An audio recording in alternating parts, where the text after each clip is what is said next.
Et comme chaque jeudi dans le journal, le point sur les rendez-vous sportifs du week-end. Aujourd'hui, c'est avec Wilfried Richy. Bonsoir Wilfried. Bonsoir Florane. L'actualité sportive nationale qui est plutôt chargée pour les prochains jours entre les basketteurs français qui affrontent l'Espagne ce soir pour une place en finale de l'Eurobasket, leurs homologues en rugby et qui débutent leur Coupe du Monde samedi face aux Italiens. On en oublierait presque qu'en local, il y aura la reprise du championnat de National 1 en handball féminin. Bonsoir Philippe Létrange.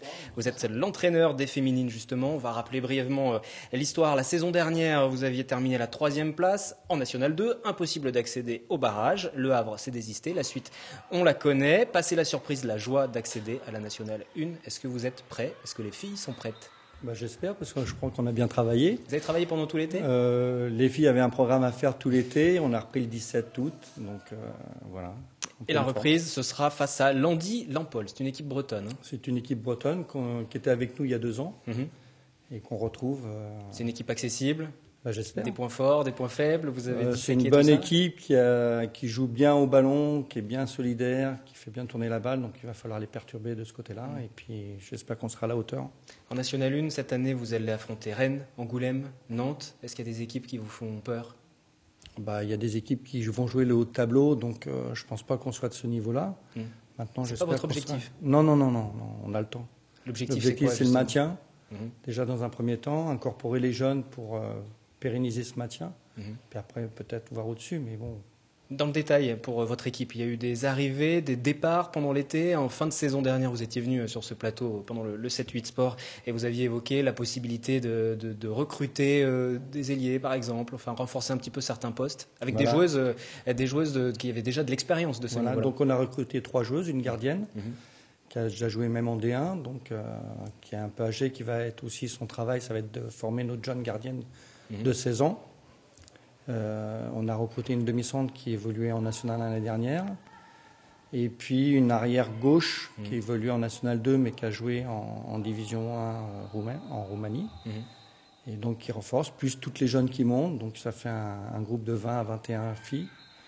Donc c'est très intéressant. Donc il y a un mélange entre l'expérience et puis le vivier de la jeunesse avec les jeunes du club. Je ne voudrais pas rappeler d'histoire douloureuse, mais la montée en National 1 Montigny-le-Bretonneux en hand féminin l'a déjà connue.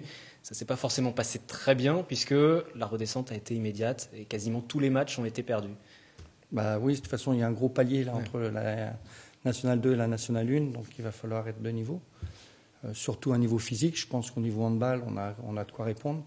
Maintenant, c'est l'intensité physique tout au long de la partie qu'il va falloir répondre présente. Et vous leur dites quoi, vos joueuses actuellement, de surtout pas s'inquiéter, même si les premiers matchs sont difficiles, il faut garder confiance, parce que la mécanique, quand on commence à perdre, c'est compliqué. Difficile après de relancer la machine. Donc j'espère que le début de championnat, peut-être, va nous permettre de gagner 1 ou 2 matchs pour nous lancer, ça serait bien.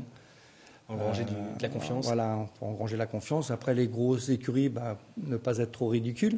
Et puis après, on verra tout au long de la saison, peut-être avec des remises en question à certains moments. Et puis, il y a de la concurrence au poste? Oui, il y a en gros 3 filles par poste, donc c'est intéressant. Même si il y a beaucoup de jeunes, donc, parce que le budget de Montigny ne permet pas d'avoir des filles à fort rendement. Donc, mais former les jeunes, c'est intéressant. Pronostic pour ce match? Pour cette reprise à domicile face victoire, à on va pas large victoire? Non, les larges victoires, je ne pense pas qu'il y en aura beaucoup cette année. Mais une victoire, ça ferait du bien. Très bien. Merci Philippe Létrange de passer passer en plateau, alors que samedi se déroulera donc ce premier match de la saison pour votre équipe. On voit la date, samedi 19-20h30, complexe Pierre de Coubertin. Merci encore.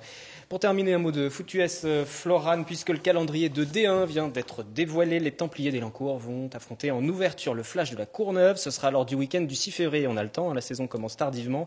C'est une rencontre qui sent tout de même le souffle à domicile face à un club champion, 9 fois champion et 5 fois vice-champion depuis le milieu des années 90. Ils étaient encore en demi-finale l'année dernière, alors que du côté d'Élancourt, c'est plutôt la reconstruction avec l'arrivée d'un nouveau directeur sportif pendant les vacances de cet été. Merci Wilfried. Et le prochain rendez-vous sport, c'est lundi à 18h30 avec Michael Elmidoro pour le 7-8 Sport. Ce sera